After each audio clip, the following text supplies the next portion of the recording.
वैसे तो मध्य प्रदेश में 2023 में ही विधानसभा के चुनाव हुए थे, लेकिन 2.5 साल बाद में दतिया विधानसभा में एक बार फिर से उपचुनाव हो रहे हैं। 2.5 साल बाद हो रहे इस उपचुनाव की वजह क्या है और यहाँ की जनता आधे साल बाद ही, आधे के वक्त के बाद में ही इस चुनाव के लिए कितनी तैयार है, ये सब जानने के लिए हम पहुँच चुके हैं दतिया, जहाँ 30 जुलाई को वोट डालने वाले हैं। और यहाँ चुनाव में कई प्रत्याशी मैदान में किस्मत आजमा रहे हैं। क्या है यहाँ की जनता का मूड और प्रत्याशी किस तरह से कर रहे हैं चुनाव प्रचार, ये सब हम जानेंगे दतिया विधानसभा के उपचुनाव के बारे में।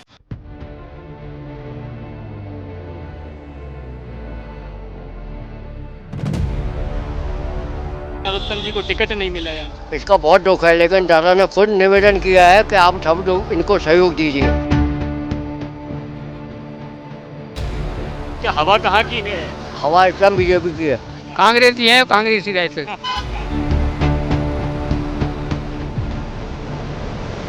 कौन से कैंडिडेट को वोट देना?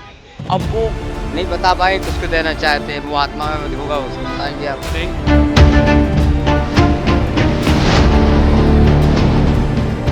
कोई नहीं आता, सब लोग आते हैं, टाटा हाय बाय बात करके निकल जाते हैं यार।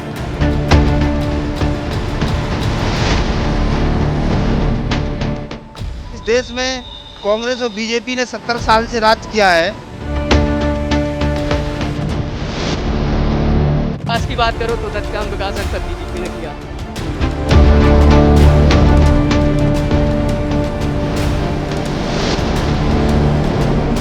बढ़िया माहौल लग रहा है, कोई दम नहीं हो गया, बढ़िया चुनाव होगा, मतदान बढ़िया होगा। अब जिसके भविष्य में हो जाएगा चुनाव जो जीता है। मध्य प्रदेश के उन चुनिंदा सीटों में से एक जहां चुनाव सिर्फ उम्मीदवार नहीं लड़ते बल्कि राजनीतिक विरासत भी मैदान में उतरती है। इस बार भी चुनाव उपचुनाव का है, लेकिन दांव सामान्य नहीं है। कांग्रेस विधायक राजेंद्र भारती के अयोग्य घोषित होने के बाद यह सीट खाली हुई। उन पर बैंक फ्रॉड से जुड़े मामले में सजा के बाद उनकी सदस्यता चली गई। इसके बाद उपचुनाव की घोषणा हुई, लेकिन सबसे बड़ा राजनीतिक झटका तब लगा जब बीजेपी ने अपने सबसे चर्चित चेहरे नरोत्तम मिश्रा की जगह आशुतोष तिवारी को टिकट दे दिया। दतिया विधानसभा का सफर। अब तक 15 विधानसभा चुनाव, कांग्रेस जीती 9 बार, बीजेपी 3 बार, जनसंघ 2 बार, समाजवादी पार्टी 1 बार। सबसे पहला चुनाव वर्ष 1952 में हुआ। 1990 में पहली बार बीजेपी जीती। 2008 परिसीमन के बाद नरोत्तम मिश्रा दतिया पहुंचे। 2008, 2013, 2018 लगातार जीते नरोत्तम। 2023 में कांग्रेस के राजेंद्र भारती विजयी। सदस्यता रद्द होने के बाद उपचुनाव। अगर दतिया की राजनीति को पिछले 1.5 दशक में किसी एक चेहरे ने सबसे ज्यादा प्रभावित किया तो वह चेहरा नरोत्तम मिश्रा का रहा। यही वजह थी कि उपचुनाव की चर्चा शुरू होते ही सबको भरोसा था कि टिकट उन्हीं को मिलेगा। समर्थकों ने तैयारी भी शुरू कर दी थी, लेकिन दिल्ली ने फैसला बदल दिया और टिकट मिला आशुतोष तिवारी को। इसके बाद दतिया की सियासत में ऐसा बवाल मचा जो बीजेपी में कम ही देखने को मिलता है। कार्यकर्ताओं का विरोध, इस्तीफे, नारेबाजी, हाईवे जाम, लेकिन अब नरोत्तम मिश्रा खुद मैदान में उतर चुके हैं। वे अपने समर्थकों से एक ही बात कह रहे हैं, आशुतोष तिवारी को जिताना है। यानी राजनीतिक संदेश साफ है, व्यक्ति से पहले पार्टी। दतिया विधानसभा मां पीताम्बरा की नगरी कही जाती है। ये एक धार्मिक नगरी है। यहाँ के लोग भी धार्मिक हैं, लेकिन राजनीति के प्रति भी उतने ही जागरूक हैं। यहाँ की जनता ने 2023 में हुए विधानसभा चुनाव में कांग्रेस के उम्मीदवार राजेंद्र भारती को वोट देकर विजय श्री दिलाई थी। हार गए थे वो दिग्गज नेता जो बीजेपी के महारथी कहे जाते हैं, यानी नरोत्तम मिश्रा। राजेंद्र भारती के अयोग्य साबित होने के बाद में यहाँ पर दोबारा से उपचुनाव हो रहे हैं। किस्मत आजमाने के लिए दर्जन भर से ज़्यादा प्रत्याशी जो प्रदेश के अलग अलग कोनों से यहाँ पर मैदान में उतर चुके हैं। तीसरी शक्ति, चौथी शक्ति जैसी उभर कर भी सामने आ रही है, ऐसे यहाँ की जनता का कहना है। चुनाव काफ़ी दिलचस्प हो चुका है। यहाँ की जनता ने कई मुद्दों को चुनावी मुद्दा बना लिया है और ये देखने के लिए हम पहुँचे हैं दतिया। यहाँ पर हम देखेंगे कि जनता किन मुद्दों पर बात करती है, प्रत्याशी क्या कर रहे हैं और क्या है आखिर दतिया विधानसभा चुनाव में, उपचुनाव में जनता का मूड। दतिया में उपचुनाव हो रहे, क्या कहते हो आप ये जो चुनाव चल रहा है? अब हम तो सुन लो क्या बैठक वाले लो क्या बैठे हैं, कांग्रेसी है कांग्रेसी रहते देखो नहीं, लेकिन अगर हमारा वोट नहीं है हमारा भांडर तो भाजपा की। आप क्या बोलते हो, क्या माहौल है यहाँ पे चुनाव का? बीजेपी कांग्रेस के लोग आ रहे हैं आपके पास में। बढ़िया है, हम तो है ना काम को हाथ बस मजदूरी को। हाँ, तो लोग बाग क्या बातें कर रहे हैं? बढ़िया इस है। बार नरोत्तम मिश्रा को टिकट नहीं मिला। हाँ, हाँ, उसका असर रहेगा चुनाव में? जो हमने बता सका साहब, मजदूरदार माँ से नेता के चक्कर में हम पड़ा था नहीं, क्या चल रहा है चुनाव का माहौल? बीजेपी कांग्रेस खूब नारे लग रहे हैं। हाँ नारे लग रहे लगने थे 5 साल बाद में, अभी 2.5 साल में ही लगने लगे। हाँ लग रहा है अब भंग हो गई विधानसभा तो क्या करें, चुनाव तो माहौल बढ़िया है। दोनों तरफ से जोर लगा रहा है। हाँ दोनों तरफ न जाने कहाँ से आ रहे हैं लोग। नरसिंहपुर से कोई प्रत्याशी उतरा है मैदान में, हाँ, कोई उतर रहे हैं। भी आ गई है, हाँ। यादव जी भी चुनाव लड़ रहे हैं। भाजपा तो कांग्रेस अलग है ही। हाँ वो तो है ही। खूब चुनावी रंग जमा। रंग अच्छा ही चुनाव रंग जम रहा है, बढ़िया माहौल जम रहा है, कोई दम नहीं उड़ गया, बढ़िया चुनाव होगा, मतदान बढ़िया होगा। अब जिसके भविष्य में हो जाएगा चुनाव जो जीता है। तो वही तो पूछ रहा हूँ, माहौल किसके साथ में दिख रहा है? अब माहौल की नहीं बता सकते सर, क्योंकि आप माहौल को तो नहीं बता सकते। आप विकास की बात करो तो दतिया में विकास अच्छा बीजेपी ने किया, हाँ बढ़िया विकास करा है। जितने अब 40 साल 50 साल अभी किसी ने नहीं कराया तो उसने कराया अपना। अभी जो 2.5 साल का कार्यकाल कांग्रेस का निकला था वो कैसा था? उसमें कुछ नहीं बात है, कुछ काम नहीं हुआ था। कांग्रेस वाले विधायक थे, उसने कुछ नहीं करा था, मतलब अभी 2.5 साल में कुछ नहीं हुआ था। मुझे ऐसा लग रहा है, मुझे समझ में आ रहा है माहौल क्या है दतिया का। हाँ तो अभी भाव नहीं है, क्या समझ नहीं आ सकता। चुनाव का क्या माहौल है? 5 साल में चुनाव होते हैं, लेकिन दतिया इस बार 2.5 साल में चुनाव देख रहा है। दतिया का चुनाव 2.5 साल हो रहे, मध्यवर्ती चुनाव चल रहा है जी। तो भाजपा और कांग्रेस के उम्मीदवार आपके पास में आ रहे हैं? दोनों पार्टियां आती हैं हमारे पास। दोनों तरफ के लोग आ रहे हैं। हाँ दोनों। क्या माहौल है दतिया के? जनता विकास में क्या चाहती है, किस तरह का काम चाहती है? दतिया की जनता क्या चाहती है कि जनता जी चाहती है गरीब लोगों को भला हो, क्योंकि गरीब लोग परेशान हैं। 2-2 4-4 महीने से वेतन पेंशन, जो वृद्ध पेंशन विधवा हैं उनकी बेचारी की पेंशन नहीं दे रहे हैं। किसान का जो 12 साल के 12,000 रुपये आने थे वो भी 2,000 रुपये लेके दे गए। वो भी क्या करे किसान, मर जाए गरीब आदमी व्यक्ति जी है ना। इस माहौल में कुछ नहीं कह पा रहे हैं आप। कौन से कैंडिडेट को वोट देना? अब वो नहीं बता पाएंगे किसको देना चाहते हैं, वो आत्मा में होगा उसको बताएंगे आप। वो देंगे। ये नहीं यहाँ के जनता ने हमेशा भाजपा को जिताया और पिछली बार जो है कांग्रेस के कैंडिडेट जीत गए। हाँ जीत गए थे, दतिया जीते थे। एक्चुअली क्या है, जो पब्लिक है, मैंने उद्देश्य एक हमारा कि जो पब्लिक है अपनी, जो गरीब व्यक्ति हैं, जो 60 साल की उम्र हो चुकी है, वो 600 रुपये किए तो 600 रुपये से अपना गुजारा कर रहे हैं। वो भी 4-4 महीने से पेंशनें नहीं आ रही हैं। एक नहीं आ रही, कोई तरीका है क्या? किसान का 12,000 अपने घोषित किया था, उसमें मात्र 2,000 रुपये डाल के रह गए। भाजपा का है ना ये, तो उसका कोई माहौल समझ नहीं आ रहा। यहाँ के नेताओं से संपर्क करने पर 50 जगह संपर्क हुआ है, आ जाएगी ये भाषाएं बोलते हैं। चुनाव में ये मुद्दा रहेगा। हाँ वो रहे अथवा ना रहे, हम लोग तो आपसे निवेदन कर सकते हैं। दतिया में इलेक्शन हो रहा है, बाई इलेक्शन हो रहा है, और कहते हैं 5 साल में इलेक्शन होता है, लेकिन यहाँ तो 2.5 साल में ही आ गया। 2.5 साल में वो इसलिए आ गया कि पूर्व विधायक पे आरोप थे कुछ, तो उन आरोपों के चलते उन्हें कोर्ट ने अपस्थित कर दिया है। तो कोर्ट ने अपस्थित कर दिया है तो आप तैयार हैं क्या उपचुनाव के लिए? उपचुनाव के लिए जब उन्हें न्यायपालिका ने अपदस्थ कर दिया है तो जनता तो तैयार होगी, और इसी लेकर संविधान के अंतर्गत नियम हो। अच्छा, क्या होना चाहिए दतिया में? अगर ये तो आपको स्पेशल मौका मिला है, जब पूरा फोकस मध्य प्रदेश का फोकस, सरकार का फोकस, कांग्रेस बीजेपी तमाम दलों का फोकस दतिया पर है। दतिया की जनता क्या कहती है? यहाँ पर किस तरह के कैंडिडेट को वोट देना चाहिए? यहाँ पर जीत का कैंडिडेट क्या करे? देखो सर, वैसे सही बात बताऊं, सही बात तो है कि जो जिसकी गवर्नमेंट है उसे वोट देना चाहिए। क्या है कि अभी 2.5 साल जो चेंज हो गया था, तो यहाँ पर जो आप सड़कें देख सकते हो, पहले अच्छी हुआ करती थी। इससे पूर्व जो मंत्री जी थे, मतलब मैं तो पहले यहाँ रहता ही था, लेकिन मंत्री जी ने यहाँ पे काफ़ी काम किया था। मतलब दतिया में पूरा मतलब उन्होंने अच्छा वर्क कर दिया था, पूरी सड़क करके, मतलब 1 नंबर जो कहते हैं ना, 1 नंबर। अब बीच में दुर्भाग्यवश उनका हो गया, कुछ हो गया तो ये आ गए, तो इन्होंने उन पर कुछ हुआ नहीं, क्योंकि इनकी गवर्नमेंट ही नहीं है, तो ये क्या कर सकते, वैसे भी क्या करते।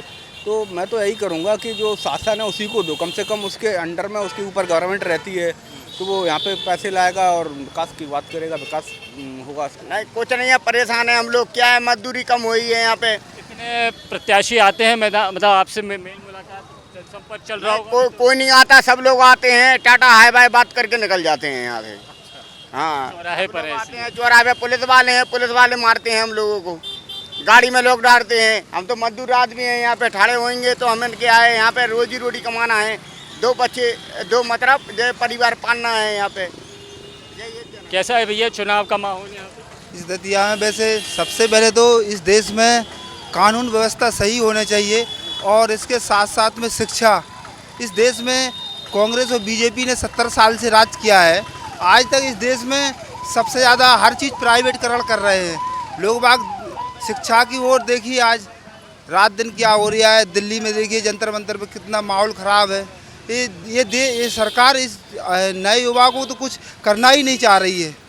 ये आगे चल के ये बेरोजगारी कितनी बढ़ जाएगी और आज भी चल रही है। दतिया में भी इफेक्ट डालेगा इलेक्शन में आएगा और आने वाले समय में ये इस सरकार को हर व्यक्ति देख रहा है कि यहाँ पे शिक्षा सबसे ज़्यादा इस देश के अंदर, हर विदेशों में देखिए शिक्षा को कितना महत्व दे रहे हैं, लेकिन इस भारत देश में शिक्षा को ना के बराबर इसका वो शोषण कर रहे हैं। दतिया का चुनाव सिर्फ भाषणों में तय नहीं होगा। यहाँ जीत का रास्ता सीधे जाति समीकरणों से होकर गुजरता है। दतिया का चुनावी गणित समझिए। दतिया का चुनावी गणित, कुल मतदाता 2,20,410, कुशवाहा वोट 40,000, ब्राह्मण vote 40,000, Thakur vote 28,000, Yadav vote 20,000, मुस्लिम वोट 17,000, SC/ST वोट 20,000। यानी हर वोट बैंक चुनाव का रुख बदल सकता है। यही वजह है कि इस बार कुल 21 उम्मीदवार मैदान में है। मुख्य मुकाबला जरूर बीजेपी के आशुतोष तिवारी और कांग्रेस के घनश्याम सिंह के बीच माना जा रहा है, लेकिन जाति समीकरण पर उतरे तो अन्य उम्मीदवार किसी एक पक्ष का खेल बिगाड़ सकते हैं। यही कारण है कि दोनों दल हर वर्ग, हर समाज, हर मोहल्ले और हर बूथ पर पहुंचने में जुटा हुआ है। मुझे कहा जाओ माई की सेवा करो, और आदरणीय नरोत्तम जी भाई साहब हमारे वरिष्ठ हैं, अभिभावक हैं, उनकी भी अपनी जिम्मेदारी के बारे में पार्टी के वरिष्ठ नेतृत्व ने विचार किया होगा, पर अभिभावक के सानिध्य में रह कर के, आदरणीय नरोत्तम जी भाई साहब के सानिध्य में लेकर के दतिया की जनता जनार्दन की सेवा करो, माई के शरणार्थी बनकर। अभी तक दतिया की जनता नरोत्तम मिश्रा, उनका ऑरा देखकर, बीजेपी का की जमावट देखकर वोट देती थी। अब तो आप चुनावी मैदान में हैं, कांग्रेस दोबारा यहाँ पर लड़ रही है, जबकि एक बार वो जीत चुकी है, तो आपको आखिर क्यों वोट दें? आप किन तर्कों के आधार पर मैदान में हैं? माननीय नरोत्तम मिश्रा जी हमारी पार्टी के बहुत वरिष्ठ नेता हैं। जैसा मैंने कहा कि एक परिवार के सदस्य में और अभिभावक में जितना अंतर होता है वो अंतर है, पर भारतीय जनता पार्टी में कोई भी प्रत्याशी निमित्त होता है। चुनाव मैदान में कार्यकर्ता लड़ता है, पदाधिकारी लड़ता है। हमारे लिए सौभाग्य की बात यह है कि जहां एक और भारतीय जनता पार्टी का कार्यकर्ता पदाधिकारी मैदान में चुनाव लड़ रहा है, वहीं मध्य प्रदेश की भाजपा सरकार, डॉक्टर मोहन यादव जी की सरकार, केंद्र में माननीय मोदी जी की सरकार और देश के हमारे यशस्वी गृह मंत्री आदरणीय अमित शाह जी, आप समझते हैं जब नाम लेते हैं दुनिया में श्रद्धा है, उनके नेतृत्व की अपनी स्वीकारता है, तो ये नेतृत्व के प्रति मतदाताओं के मन में अगाध श्रद्धा, अटूट विश्वास, इसके कारण कहीं भी किसी प्रकार की कोई चुनौती नहीं है। प्रत्याशी निमित्त होता है, प्रत्याशी का काम है वो सभी से आशीर्वाद ले, वो सबका अभिवादन स्वीकार करे, सबके प्रति सम्मान का भाव रखे, ये भरोसा दिलाए कि आप भरोसा करें, आशीर्वाद दें। व्यक्तिगत जीवन में हम यहाँ के अपने सभी मतदाता बहनों भाइयों को, यहाँ की जनता जनार्दन की सेवा के लिए अपने आप को समर्पित करता हूँ। कांग्रेस पार्टी के लिए बहुत अच्छा माहौल है। भाजपा सरकार से बहुत नाराज़गी है जनता में, हर वर्ग परेशान है, इसलिए हमारी जीत सुनिश्चित है अच्छे मार्जिन से। पिछड़ गई है तो उसके लिए भाजपा सरकार जिम्मेदार है। पिछड़ गई है तो भाजपा सरकार ही तो स्वीकृत करती है विकास कार्य, वैसे पिछड़ी नहीं है, जो विकास कार्य थे वो बराबर चल रहे हैं। जी हाँ, तो हमारे भी नेता सब आए हैं। दिग्विजय सिंह जी पूर्व मुख्यमंत्री हैं, प्रतिपक्ष के नेता उमंग सिंगार हैं, प्रदेश अध्यक्ष जीतू पटवारी जी हैं, हरीश चौधरी जी हैं, सब आए हैं हमारे साथ। दतिया की लड़ाई अब बूथों तक पहुंच चुकी है। बीजेपी अपनी परंपरागत बूथ मैनेजमेंट रणनीति पर काम कर रही है। प्रदेश के बड़े नेता लगातार बैठक ले रहे हैं। दूसरी तरफ कांग्रेस भी बूथों को मजबूत करने में पूरी ताकत लगा रही है, क्योंकि दतिया का चुनाव अब भी खुला हुआ मुकाबला माना जा रहा है। कांग्रेस के लीडर और विधायक जयवर्धन सिंह मेरे साथ में मौजूद हैं, जो दतिया में चप्पा चप्पा छान रहे हैं। आप गांव-गांव जा रहे हैं, गली गली जा रहे हैं। कांग्रेस को क्या भरोसा नहीं है कि सरकार यहाँ पर अपना असर दिखा सकती है, इसलिए आप जैसे दिग्गज गली गली में घूम रहे हैं? सर, बात यह है कि हमारा उद्देश्य एक ही है कि हमको जनता से संपर्क करना है। भाजपा में क्या हो रहा है, सरकार में क्या हो रहा है, ये हमारे हाथों में नहीं है। लेकिन बात यह है कि जनता जो दतिया की है, वाजे की बात कह रही है कि उन्होंने 2.5 साल पहले कांग्रेस को जितवाया था, भाजपा के अहंकार को हराया था दतिया में। लेकिन जो सत्ता का लालच भाजपा में है, उनसे कांग्रेस की जीत दतिया में पच नहीं पाई। इसीलिए उन्होंने वापस यहाँ पर हमारे विधायक के जो पद है हमसे छीना, राजेंद्र भारती जी से छीना, और सिर्फ भाजपा के निजी स्वार्थ के कारण ये उपचुनाव हो रहा है। ये बात की चर्चा घर घर में है, और जो हम माहौल देख रहे हैं दतिया में, निश्चित तौर पे जब 30 तारीख को मतदान होगा तो घनश्याम सिंह जी को ऐतिहासिक जीत मिलेगी। भाजपा ने इस बार आशुतोष तिवारी जी को टिकट दिया है। जो चर्चा पूरे दतिया में है कि जहाँ जहाँ आशुतोष जी घूम रहे हैं, भाजपा के नेताओं ने उनके साथ 2 लोग नृत्य करे हैं, दाएं और बाएं, ताकि वो बता पाए जनता को कि ये आशुतोष तिवारी है, ये हमारे प्रत्याशी है। ये तो उनकी हालत है। क्या दतिया विधानसभा में भाजपा के पास कोई कार्यकर्ता नहीं था, नेता नहीं था जो प्रत्याशी बन सकता था, कि उनको बाहर से किसी को लाना पड़ा चुनाव लड़ने के लिए? घनश्याम सिंह जी दतिया के मूल निवासी हैं, दतिया शहर के बीच में निवास करते हैं, 10 साल विधायक रह चुके हैं, उनका संबंध घर घर में है, उनका परिचय सभी के साथ है, और इसीलिए मुझे विश्वास है कि जब 30 तारीख को मतदान होगा तो कांग्रेस को और घनश्याम सिंह जी को और राजेंद्र भारती जी को ऐतिहासिक जीत मिलेगी। यादव जी हमारे साथ में मौजूद हैं। सर दतिया का उपचुनाव है, चुनावी मैदान है, आप भी मैदान में उतरे हुए हैं, क्या कहेंगे सर? कितनी बड़ी चुनौती है? देखिए, दतिया उपचुनाव में यशस्वी प्रधानमंत्री के नेतृत्व में पूरे देश से कांग्रेस गायब हो रही है धीरे धीरे करके, और ये मान के चले कि जनता के साथ जन कल्याणकारी योजनाओं के भरोसे से हर जगह भाजपा का आधार बढ़ रहा है।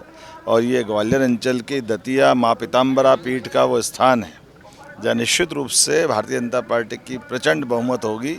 हमारी भी 2.5 साल की सरकार में जिस प्रकार से काम किए गए, धार्मिक पर्यटन से लगाकर डिफेंस सेक्टर तक, हर सेक्टर में हर वर्ग के कल्याणकारी कामों के बलबूते पर यहाँ भारी बहुमत से भारतीय जनता पार्टी के प्रत्याशी जीते हैं। ये राजा और रंग की लड़ाई है जो बोल रहे हैं। देखिए, मैं तो अब इस पे कुछ नहीं जानता हूँ, मैं तो केवल भाजपा और कमल के निशान की बात करता हूँ, और निश्चित रूप से वो प्रचंड बहुमत से जीतेंगे। Thank you very much. और ये मुख्यमंत्री डॉक्टर मोहन यादव हमारे साथ मौजूद थे, जो बता रहे थे कि किस तरह से चुनावी मैदान सज रहा है। एक तरफ मुख्यमंत्री डॉक्टर मोहन यादव, दूसरी तरफ कांग्रेस के दिग्गज नेता, हर कोई दतिया की जमीन नाप रहा है। हेलीकॉप्टर उतर रहे हैं, रोड शो निकल रहे हैं, जनसभाएं हो रही हैं। सोशल मीडिया से लेकर गांव की चौपाल तक दतिया ही चर्चा का विषय बना हुआ है। लेकिन इस चुनाव की सबसे दिलचस्प तस्वीर यह है कि जिस नेता का टिकट नहीं है, उसी नेता की चर्चा सबसे ज्यादा है। और यहाँ चुनावी मैदान में अगर आप देखें, बीजेपी पूरी ताकत के साथ में मैदान में उतर चुकी है। कांग्रेस के भी अलग अलग लोग भाग्य आजमा रहे हैं, उनके सपोर्ट के लिए अलग अलग जगह से नेता आकर यहाँ पर डेरा जमा चुके हैं। चुनावी रणसमर तैयार हो चुका है, जंग लगातार तेज होती जा रही है। अब 30 जुलाई को होने वाले मतदान के दिन में यहाँ की जनता किस्मत का फैसला करेगी। वीडियो जर्नलिस्ट इरफान के साथ संदीप भमरकर, TV 27 न्यूज़ के लिए।